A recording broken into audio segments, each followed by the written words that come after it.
Good morning children. इससे पहले मैंने आपको मंडे को ऑनलाइन क्लास लिया था जिसमें मैंने पढ़ाया था आपको राजा की स्टोरी, ठीक है। और राजा के बारे में बताया था कि राजा कैसा होना चाहिए, जो अपनी जनता का प्रिय हो, अपनी जनता का ख्याल रखे। तो सेम वैसे ही एक राजा है, राजा रणजीत सिंह, जो अपने लाहौर के राजा थे। तो एक बार वहाँ पर अकाल पड़ गया। अकाल पड़ने के बाद जब अकाल पड़ गया तो उन्होंने अपने अपने जो उनके पास अनाज की जो कोठरियाँ थी वो उन्होंने खोल दी और गरीबों को कुछ कुछ अनाज देना शुरू किया, उससे बिना पैसे के। तो ये कहानी उसी से संबंधित है और हमने आपको पढ़ाया था, याद शायद समझ में आ गया होगा, लेकिन फिर से पढ़ा दे रहे हैं। इस कहानी में महाराणा रणजीत सिंह के प्रजापालक के रूप का वर्णन किया गया है। इस कहानी में बताया गया है कि महाराणा रणजीत सिंह प्रजा के पालक थे। प्रजा उनकी बहुत प्रिय थी। अकाल पड़ने पर भी उन्होंने अपने अनाज के भंडार अपनी प्रजा के लिए खोल दिए थे। जब अकाल पड़ गया, भूखों मरने लगे लोग, तो उन्होंने अपने अकाल की जो अनाज की कोठी थी वो खोल दी, जिससे कोई भूखा ना मरे। और तो जब वह ऐसा है वृद्ध अनाज का बोझ उठा पाने में असमर्थ था, तो वे उसका बोझ उठाकर उसके घर तक पहुंचा आए।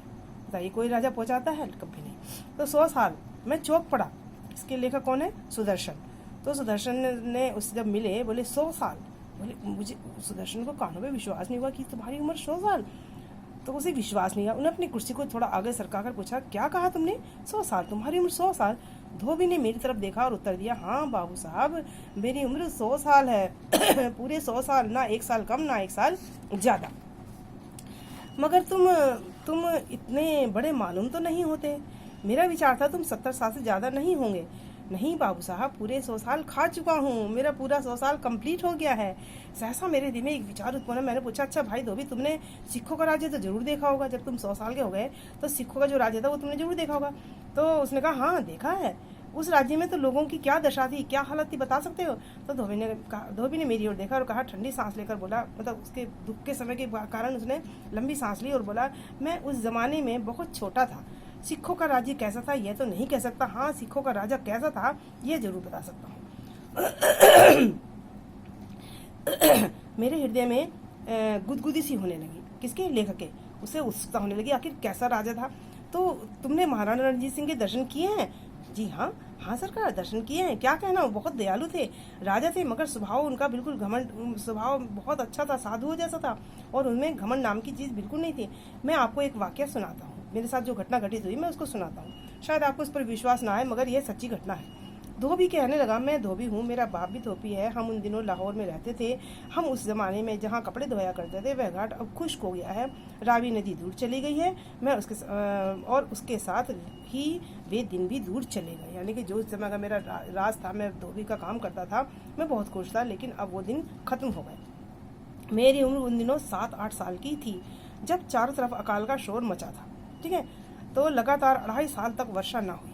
2.5 साल समझते हैं ना, 2 साल और आधा साल, 6 महीना वर्षा नहीं हुई। तालाब के नदी नाले सब सूख गए। पानी सिवाय आंखों के कहीं नजर न आता था। यानी कि जब सब कुछ सूख गया तो पानी कहाँ नजर आया? कहीं नजर नहीं आएगा।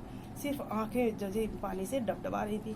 मुझे वे दिन याद, आज भी कल की तरह याद है, जब मुसलमान मस्जिद में नमाज पढ़ते थे, हिंदू मंदिरों में पूजा करते थे, सिख गुरुद्वारों से ग्रंथ साहब की पाठ करते थे, मगर वर्षा न होती। यानी कि जब भी कोई अकाल पड़ता है तो सारे लोग अपने अपने भगवान को याद करते हैं, जैसे अभी हम लोग अपने भगवान को याद कर रहे हैं।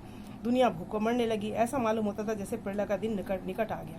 अब लग रहा था जैसे प्रलय आ गया हो, यानी कि सब कुछ खत्म होने वाला है। आकाश में केवल दुर्भाग्य की घटाएं थी। अनाज रुपए का 20 सेर बिकने लगा। अनाज होता 1 रुपए का 20 सेर बिकने लगा। मैंने आश्चर्य पूछा, 20 सेर? जी हाँ, 20 सेर। उस समय वह भी बहुत महंगा था।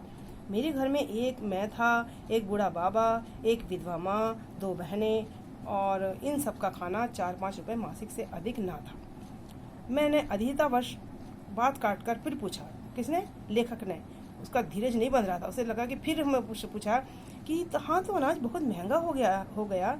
अंत में यहाँ तक नौबत आ पहुंची कि हमारे घर में खाने को कुछ भी ना रहा। यानी कि हमने अपने सारे जेवर बर्तन सब कुछ बेचकर अपना खाने लगे, उसी खाएगा, उसका सामान लेकर केवल तन के कपड़े रह गए। अब सोचने का अब क्या होगा। हम कई दिन तक हमने वृक्षों के पत्ते भी उबालकर पानी में पिए। एक दिन की बात है, बाबा आंगन में बैठा हुक्का पी रहा था और आकाश की तरफ देख रहा था। मैंने कहा, बाबा अब नहीं रहा जाता, कहीं से रोटी का टुकड़ा ला दो, पत्ते नहीं खाए जाते। तो बाबा ने ठंडी सांस भरी और कहा, अब प्रलय का दिन दूर नहीं। मैं क्या, अब सब लोग मारे जाएंगे। अब खाने को ना मिलेगा तब मरेंगे, नहीं तो क्या होगा। मैं बाबा मैं तो ना मरूंगा, मुझे कहीं से रोटी मंगवा दो, मुझे बहुत भूख लगी है। बाबा की आंखों में आंसू आ गए। भराई आवाज में बोला, तुम वृक्षों के पत्तों से उब गए हो। गांव के लोग तो मेंढक और चूहे तक खा रहे हैं। मैं बाबा ऐसी चीज वे कैसे खा लेते हैं बाबा। बेटा पेट जो है वो सब कुछ करा देता है। बाबा मेह क्यों नहीं बरसता। बाबा हमारी नीयत बदल गई, वरना हमारा मतलब विचार बदल गया, वरना ऐसा समय कभी ना सुना था। जाओ बाहर जाकर मांग लो, शायद कोई तरस खाकर तुम्हें रोटी का टुकड़ा दे दे। मैं जाऊं? भगवान अब मौत दे दे। गरीब थे पर किसी के सामने हाथ ना फैलाते थे। गरीब जरूर थे पर कभी आज तक किसी के सामने हाथ नहीं फैलाया। लेकिन अब क्या करें, अब तो करना पड़ा। मैं भूख से मरा रोटी मांगने के लिए निकल पड़ा। बहुत देर तक इधर उधर मांगता रहा पर किसी ने रोटी नहीं दी। अचानक क्या हुआ कि लोगों का एक समूह नजर आया। देखा सरकारी आदमी मुनादी कर रहा है, मुनादी कहते हैं अनाउंसमेंट, है ना, ढिंडोरा पीट रहा है कि सब लोग इर्द गिर्द उसके आगे खड़े हो गए चारों तरफ। और उनकी महाराणा रणजीत सिंह ने किले के अनाज की कोठरियां जो है वो खुलवा दी है और उन्होंने घोषणा करवा दी कि जितने भी गरीब हैं वो यहाँ से आकर अनाज ले जाएं, कोई कीमत नहीं लगेगी, फ्री में ही अनाज मिलेगा। तो अब मेरी प्रजा जो थी वो मेरी संतान है, मैं उसे कैसे भूखे मरने दूंगा। तो उन्होंने जो था उनको अनाज बांटना शुरू कर दिया। ठीक है, अब दूसरे वीडियो में मैं आपको आगे पढ़ाऊंगी। धन्यवाद।